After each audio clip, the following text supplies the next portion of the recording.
Македонски медиа сервис mms.mk. Оваа врнежлива пролет да го надомести она што скржавата со снег зима не го даде, а тоа е да се наполни браната Книжево, која е целосно исполнета.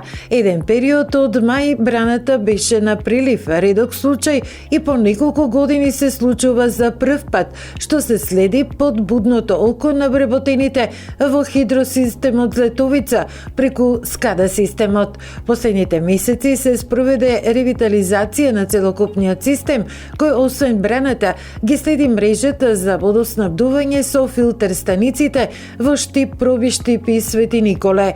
Освен обновувањето и воведувањето на современ систем на следење, проектот за ревитализација внесе и промени во оперативните единици. Значи во моментот се наоѓаме на втората операторска единица и на првиот монитор се гледаат сите контролни точки со важните податоци кои што се на него, како што количините на вода во акумулација Кнежево, протоците од Зафат 1 кој што е Зафат за Пробиштип до филтер станица Пробиштип проток и количината на вода од Зафат 3 кој што се испорачува за филтер станиците во Штип, во Свети Николе во моментот, значи понатаму ќе бидат и Карменци и Лозово. На вториот монитор можеме да ја видиме диаграмски приказ на матноста која што се наоѓа во реката Злетовица. Знаејќи дека во претходниот период имаме доста врнежливи денови, така што вредноста на заматување на реката се движеше од некои си 5 НТУ до 16 НТУ. Тоа е мерна единица за заматеност на реката.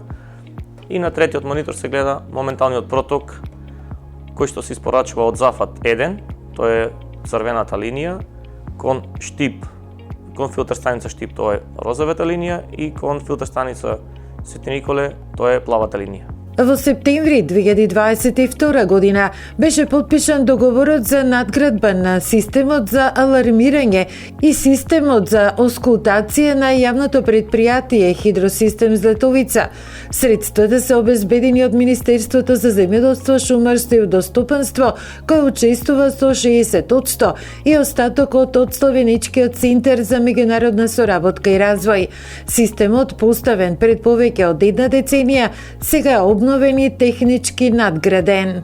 Значи, од почетниот првобитен концепт на скада системот, заедно беа мониторингот на акумулацијата Кнежево и на сите контролни точки, заедно со операторската единица. Во новиот концепт на ревитализација на скада центарот, направивме поделба на тие два дела, така што операторските единици се на посебен сервер и посебна единица, додека мониторингот се на средниот монитор и независно од операторската единица. Во моментот се следи во реал тајм контролата преку видеонадзорот на сите објекти, така што можеме да забележиме во делот кај што е Зафат 3, тоа е Зафат за водоснабдување на општините Штип, Свети Николе, Лозово и Карменци.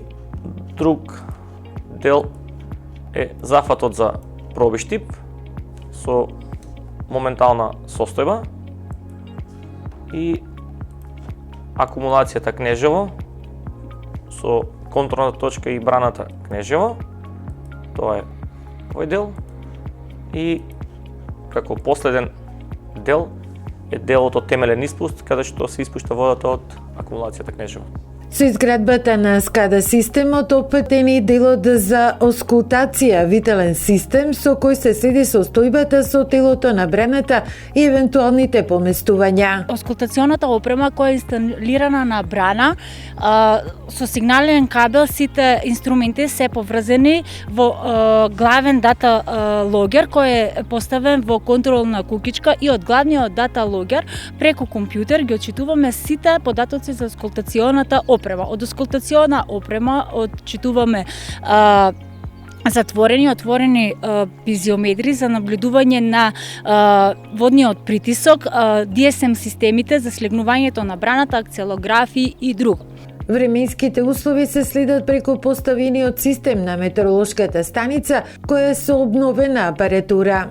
Новитет е тоа што од метеоролошката станица директно е поврзана во главниот скадат систем во административна зграда во Пробиштип и од таму директно се отчитуваат податоците за брзината на ветерот, врнежите, температурата, притисокот и влажноста. Најголем потрошувач на Злетовица останува Штип со потрошувачка од 118 литри во секунда, следат Пробиштип со 40 литри и Свети Николе со 30 литри во просек. А во перспектива се очекува приклучување и на општините Карвинци и Лозово. Македонски медиа сервис. mms.mk